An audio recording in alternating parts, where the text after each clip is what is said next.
Welcome back to my YouTube channel and this is the lecture 5 of C programming series. और आज के lecture में हम समझने वाले हैं कि प्रोग्राम क्या होता है, ट्रांसलेटर्स क्या होते हैं और ट्रांसलेटर्स कितने टाइप के होते हैं। साथ ही हम आज के लेक्चर में कंपाइलर और इंटरप्रेटर के बीच में क्या डिफरेंस होता है इस चीज़ को भी समझने वाले हैं।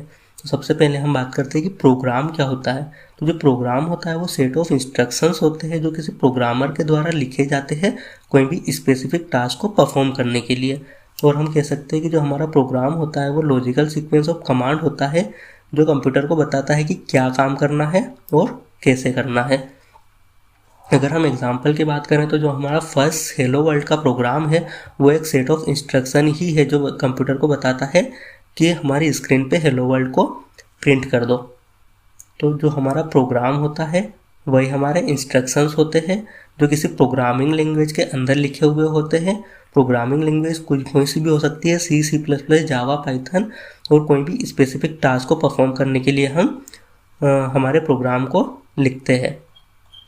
तो आपको ये चीज़ समझ में आ गई होगी कि जो हमारे प्रोग्राम्स होते हैं वो लॉजिकल सेट ऑफ इंस्ट्रक्शंस होते हैं जो प्रोग्रामर्स के द्वारा लिखे जाते हैं किसी एक स्पेसिफिक टास्क को परफॉर्म करने के लिए। क्वेश्चन ये आता है कि जो प्रोग्राम या इंस्ट्रक्शंस हम कंप्यूटर को देते हैं उसे कंप्यूटर कैसे समझेगा, क्योंकि हम सब जानते हैं कि जो कंप्यूटर होता है वो सिर्फ बाइनरी लैंग्वेज को ही समझता है जो ज़ीरोस और वंस के फॉर्म में होती है।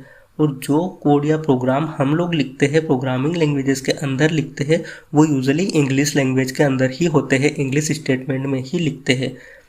और कंप्यूटर को सिर्फ बाइनरी लैंग्वेज ही समझ में आती है। और यहीं पे रोल आता है ट्रांसलेटर का। तो सब अब समझते हैं कि ट्रांसलेटर क्या होता है। तो जो ट्रांसलेटर होता है वो एक सिस्टम सॉफ्टवेयर होता है जो हमारे हाई लेवल लैंग्वेज में लिखा हुआ कोड होता है उसे मशीन लैंग्वेज में कन्वर्ट करता है। नाउ हमें ट्रांसलेटर की ज़रूरत क्यों पड़ती है? तो अगर ट्रांसलेटर नहीं होते तो कंप्यूटर हमारे लिखे हुए प्रोग्राम या हमारे लिखे हुए इंस्ट्रक्शंस को कभी समझ ही नहीं पाता, उन्हें कभी एग्जीक्यूट ही नहीं कर पाता। इसीलिए ट्रांसलेटर की ज़रूरत होती है। अगर हम एग्जांपल की बात करें तो सपोज़ कीजिए कि हमारे पास में दो पर्सन्स है जिसमें से एक को हिंदी लैंग्वेज आती है और एक को इंग्लिश लैंग्वेज आती है। अब अगर जिसे इंग्लिश आती है वो हिंदी बोलने वाले की बात को नहीं समझ पाएगा और जिसे हिंदी लैंग्वेज आती है वो इंग्लिश बोलने वाले की बात को अंडरस्टैंड नहीं कर पाएगा। और इसीलिए उन्हें एक ऐसे पर्सन की ज़रूरत होती है, ऐसे ट्रांसलेटर की ज़रूरत होती है जो हिंदी और इंग्लिश दोनों लैंग्वेज में कम्युनिकेशन कर सके। सेम जो हमारा कंप्यूटर होता है वो बाइनरी लैंग्वेज समझता है और जो ह्यूमंस होते हैं वो हाई लेवल लैंग्वेज में कोड लिखते हैं, इंग्लिश स्टेटमेंट में कोड लिखते हैं।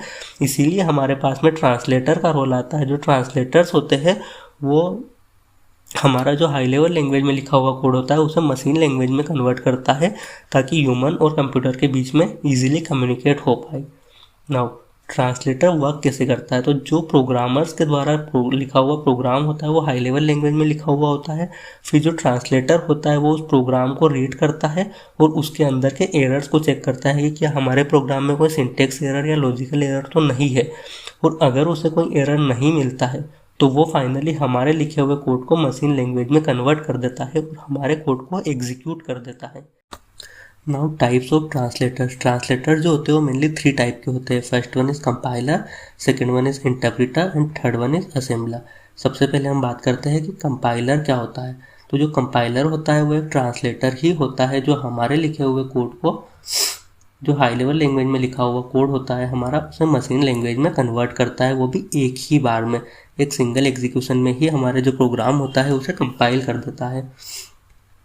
सबसे पहले हम हमारा सोर्स कोड डालते हैं, देन हमारे प्री प्रोसेसर से उसे लिंक करते हैं। जो हमारा प्री प्रोसेसर होता है देन हमारा जो कोड होता है वो कंपाइल होना स्टार्ट होता है और जो हमारा कोड होता है उसे मशीन लैंग्वेज में कन्वर्ट करता है। देन लिंकर और लोडर की हेल्प से हमारे प्री प्रोसेसर जो डायरेक्टिव्स होते हैं, हमारी हेडर फाइल्स होती है, उन्हें लिंक करता है और मेमोरी के अंदर लोड करवाता है। देन एग्जीक्यूटेबल मशीन कोड के अंदर हमारे प्रोग्राम को कन्वर्ट कर देता है। तो ये होता है हमारा कंपाइलर। अब हम बात करते हैं कि लिंकर और लोडर क्या होता है। तो जो लिंकर होता है वो एक सिस्टम सॉफ्टवेयर ही होता है जो मल्टीपल ऑब्जेक्ट फाइल्स या लाइब्रेरीज को एक सिंगल एग्जीक्यूटेबल फाइल में कंबाइन करके रखता है।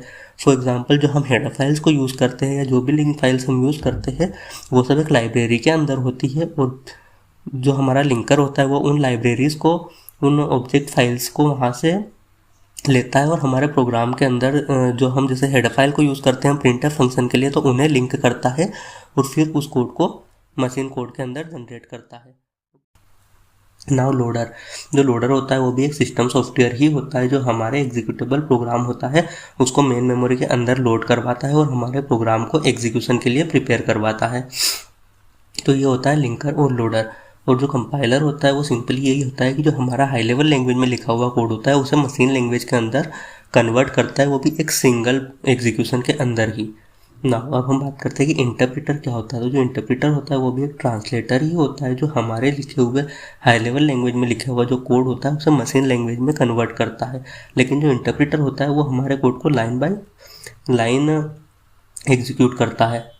फॉर एग्जांपल, जैसे ही हम सोर्स कोड हमारे प्रोग्राम के अंदर देते हैं जो हमारा हाई लेवल लैंग्वेज में लिखा हुआ होता है उसे इंटरप्रेटर की हेल्प से वो मशीन कोड के अंदर कन्वर्ट करता है और एग्जीक्यूटेबल कोड में कन्वर्ट कर देता है। देन अगेन वो नेक्स्ट इंस्ट्रक्शन के लिए नेक्स्ट इंस्ट्रक्शन लेता है, देन अगेन सोर्स कोड के पास में जाता है, फिर उसे अगेन इंटरप्रेट करता है, देन अगेन एग्जीक्यूटेबल कोड में कन्वर्ट करता है। तो इस तरीके से इंटरप्रेटर काम करता है।